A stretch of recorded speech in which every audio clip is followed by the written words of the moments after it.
Hello and welcome to the Maryland Heritage Areas tutorial on completing the Certification of Expenses form. As we mentioned in orientation, it's important for us to be good stewards of state funds. This form is a useful tool that allows you to track how your grant funds have been spent.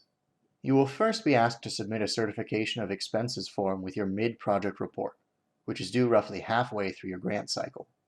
You will again be asked to submit a Certification of Expenses form with your final report, which is due roughly 2 months after your project end date.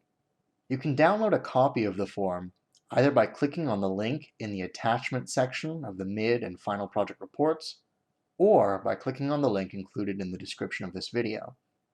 Please save this document to your desktop so you can edit it and upload it with the report. The role of this document is to track how you have spent your grant funds.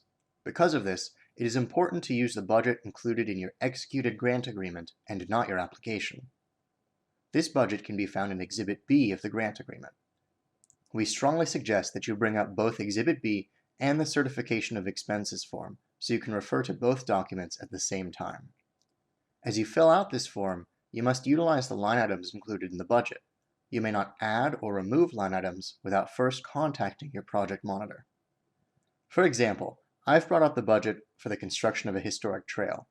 To get started, I filled out my federal ID number, the name of my organization, today's date, and my contact information. In the executed grant agreement, there are 4 items: trail planning, trail materials, a trail construction contractor, and a trail opening event. Start by copying over the line items that are included in your executed grant agreement into the tab titled Use of Funds. In this example, I would copy over the 4 line items listed above. Then, write the sum of funds that you've used towards each line item. In this example, my organization has already spent $2,000 on trail planning, $2,500 on trail materials, and nothing on the other 2 line items.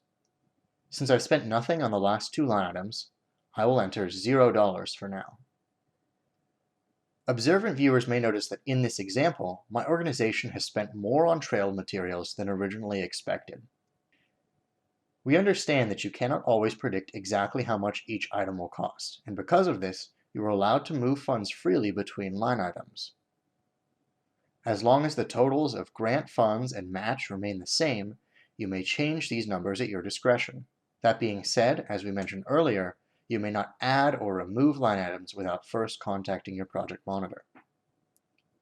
In the next tab, fill out the total amounts of matching funds that your organization has incurred. Please include both in-kind and cash matching funds. In the past, many grantees have asked about documenting volunteer hours and discounted services. Both types of match count as in-kind. For volunteer hours, please use the statewide hourly rate for volunteer time as listed on independentsector.org. To check this rate, navigate to the URL on screen or in the description of this video. Then check the most recent yearly rate for the state of Maryland.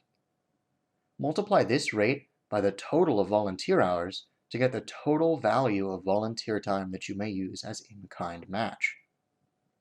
Discounted services may also be used towards your in-kind match. For example, if a contractor gives you a quote of $1,000 and offers you a 30% discount, you may include $300 as in-kind match, as long as the contractor provides you with written proof of the discount.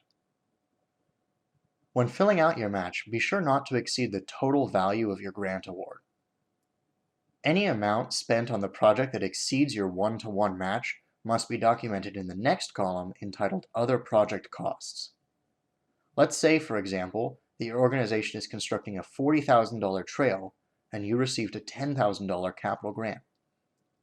In your final Certification of Expenses form, you would record the $10,000 of grant funds in the Grant Funded Expenses column, then the $10,000 of match in the Cash and In-Kind column, and finally the remaining $20,000 in the Other Projects Costs column.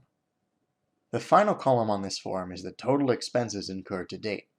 Here, simply sum the total of grant funds, matching funds, and other project costs for each line item. Remember to work through each line item, referring directly to the budget included in your executed grant agreement. Even if you have spent nothing on a line item so far, you must include it in your certification of expenses form. Keep in mind that if you need to add or remove line items from your budget, you will need to reach out to your project monitor. Once you have included every line item, scroll down and fill out the certification fields below the table. First, be sure to include the date that your grant agreement was executed in the statement above your signature. Then, include your signature, title, and the current date. For your signature, please either provide a digital signature or print, sign, and scan the document. For this document, we cannot accept signatures that are just typed into the text box. Finally, you do not need to fill out any fields that are listed as state use only. Once this document is complete, it can be uploaded alongside your mid-project and final project reports. Thank you for your time. As always, feel free to reach out to your project monitor with any further questions you may have.